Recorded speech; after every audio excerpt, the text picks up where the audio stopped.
Pour les races élues, welcome sur Femmes de Vertu, again, again and again. J'espère que vous vous portez bien par la grâce de Dieu, la famille, les amis, les enfants, les maris, que tout le monde se porte bien. Aujourd'hui, je viens avec un témoignage.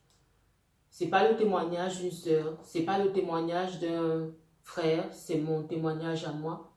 Et je prie que par la grâce de Dieu, ce témoignage soit aussi une délivrance pour une autre personne, que ce soit une clé pour une personne qui passe peut-être par un moment similaire, par une situation euh, où il ne voit pas la solution, une situation où il ne sait pas par où commencer parce que c'est un peu au-dessus de ses forces.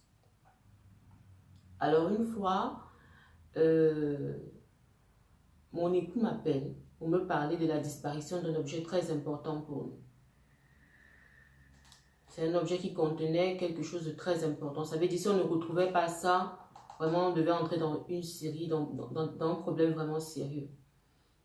Et c'est lui qui avait ça. Moi-même, je savais que c'était lui qui avait ça, mais lui qui, disons que lui, vraiment, dans le sens du rangement, je pense il est plus ordonné que moi. Il sait où il met les choses. Et il me dit, il ne voit pas ça. Il me dit, je sais que c'est toi qui n'as, c'est pas toi qui as ça, mais s'il te plaît, regarde quand même, on ne sait jamais. Moi aussi, je me lève, je sais que ce n'est pas moi parce que c'est toujours lui qui l'a, mais je regarde quand même. En plus, nous n'étions pas, je n'étais pas à la maison, je n'étais pas chez nous. Donc, moi déjà au téléphone, je lui disais, non, n'importe comment, c'est toi qui as ça. C'est toi qui as ça. Et ce n'était évidemment pas le moment de lui dire, mais comment tu as fait pour que c'est quelque chose d'important. Et je suis restée calme. J'ai quand même observé, je savais que je n'avais pas ça en tout cas. Je lui dis, moi, je ne vois pas. Il me dit, là, regardez partout, il ne voit pas aussi.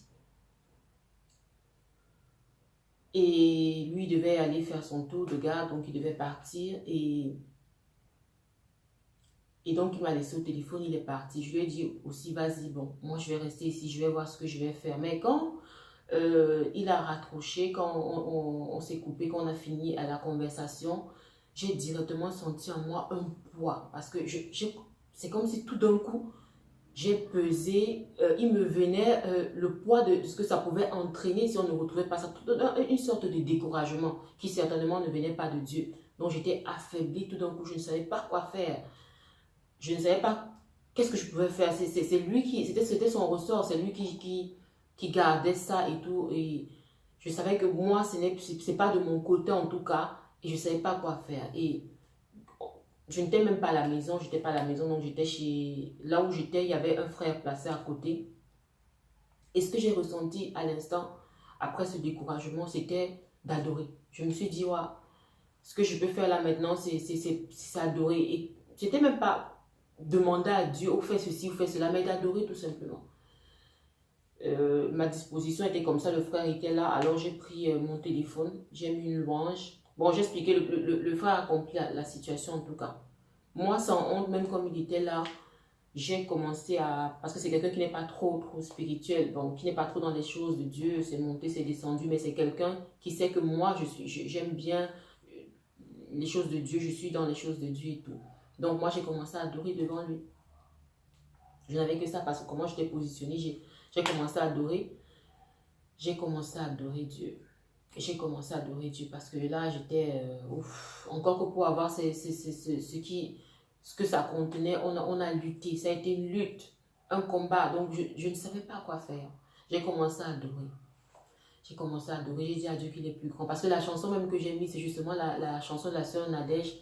Là où la chanson dit « Tu es plus grand que tout ce qu'on dit de toi. » Donc, c'est ça que j'ai commencé à chanter. Je disais au Seigneur, je disais au Seigneur comment il est grand, comment il est comme ça, comment il est comme ça. Je parle de ses bienfaits, de tout ce qu'il est.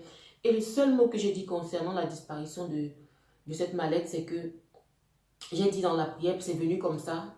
J'ai dit, certainement, je pense, guidé par l'Esprit, j'ai dit, Seigneur, tu es plus grand que la disparition d'une mallette. Peu importe ce qu'elle contient, tu es bien plus grand que ça. C'est toi qui as les fondements du monde. C'est rien pour toi. C'est le seul mot que j'ai dit à ce sujet. En dehors de ça, j'adorais le Seigneur, j'adorais le Seigneur, j'adorais le Seigneur, j'adorais le Seigneur. Un moment, mes bien-aimés, j'ai eu comme un flash. Donc, c'est passé tchac sur mes yeux. de l'endroit où la mallette se trouvait. Et j'ai commencé à rire dans l'adoration. J'ai commencé à rire. J'ai dit, Seigneur, tu es merveilleux, tu es grand, tu es puissant. Tu es grand, tu es merveilleux, tu es magnifique. J'ai continué à adorer pendant un temps. J'ai adoré jusqu'à ce que, bon, j'ai senti que voilà, je m'arrête. Et quand j'ai fini, j'ai dit directement au frère, je sais où la mallette est, on va la retrouver. J'ai appelé mon mari, j'ai dit, ok, quand tu vas rentrer, on va aller à tel endroit, on va trouver ça. Et quand il est rentré, il m'a pris là où j'étais chez le frère et nous sommes directement allés et on a vu la mallette, elle était positionnée là-bas et je rends grâce à Dieu parce qu'on a vu ça à temps. Parce que si une autre personne, c'était placé un endroit là où quelqu'un pouvait prendre, quelqu'un pouvait passer, prendre tranquillement. Et nous étions contents en tout cas. Et moi, j'en profite parce que c'est un témoignage qui semble simple, mais ça m'a beaucoup marqué ça. J'ai beaucoup de témoignages comme ça. Ça m'a beaucoup marqué le fait que le Seigneur dans l'adoration m'a montré où la mallette était. Ça m'a beaucoup marqué. Donc, moi, j'aimerais dire à quelqu'un aujourd'hui, peu importe ce que tu vis, l'adoration brise la complication. L'adoration cache la solution. Donc, quand tu adores, la solution va arriver. Des fois, on se lève, c'est ce que j'aurais pu faire ce jour. J'aurais dit, oh, retrouvez la mallette, esprit de paix, esprit de pète, esprit de ruine financière, esprit de ceci. Je pouvais commencer comme ça. Mais moi, j'ai seulement senti d'adorer là parce que je ne savais même pas par où commencer. Quand la situation est trop lourde, quand tu ne sais pas comment faire, bon, il y a bien plus lourd que ça, mais quand je dis bien plus lourd que ça, ce que ça allait entraîner si on ne retrouvait pas ça, je ne crois pas que j'allais être là devant en train de vous parler. Hein. Et certainement, il y a des personnes qui vivent des choses comme ça et tout. Je dis à quelqu'un, l'adoration brise la complication. C'est l'adoration qui a fait tomber les murailles de Jéricho. Ce n'est pas la bagarre, juste l'adoration. Et moi, je dis même à quelqu'un, même si à un moment, c'est le temps où peut-être tu dois faire le combat spirituel, vous savez, to break any chain, to faire ceci, to scatter any evil plan, même si c'est le moment où peut-être tu devais faire ça, tu as commencé à adorer. J'aimerais dire à quelqu'un que l'adoration, l'Esprit de Dieu va te conduire, pendant que tu seras dans l'adoration, l'Esprit de Dieu va te conduire à prendre autorité. Mais on ne rate jamais avec l'adoration en fait. On ne rate jamais avec l'adoration. Par contre, on peut commencer un combat fort spirituel, un ceci, un cela, et puis on loupe un peu la chose. L'adoration est une puissance. J'aimerais dire à quelqu'un aujourd'hui, l'adoration est une puissance.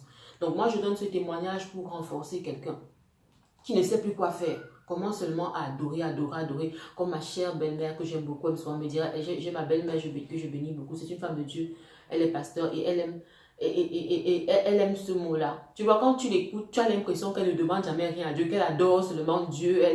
C'est une femme vraiment, une femme de foi et qui m'a souvent donné ce conseil. Adore. Adore, adore. Passe une semaine, si un truc est compliqué, passe ta semaine seulement à adorer. Moi, je te donne une semaine, tu vas voir. Tu vas voir comment les murailles vont tomber. 7 jours. Et souvent aussi, quand on adore, peut-être qu'on est déjà au bout comme ça. Comme c'est déjà peut-être le 6e tour de la muraille. Et on arrête alors que nous sommes à côté. Continuons seulement à adorer. Continuons à adorer. Vraiment, moi, j'ai aimé ce moment.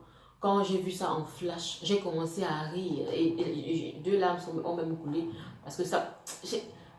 Aussi même quelque chose que j'aimerais dire, c'est que l'adoration, ce n'est pas seulement une histoire de solution. L'adoration aussi même amène la joie. Moi, je ne sais pas pour vous, mais moi, quand j'adore, je sens comment vraiment... Waouh! Donc, tu sens comment la paix, tout ça, c'est...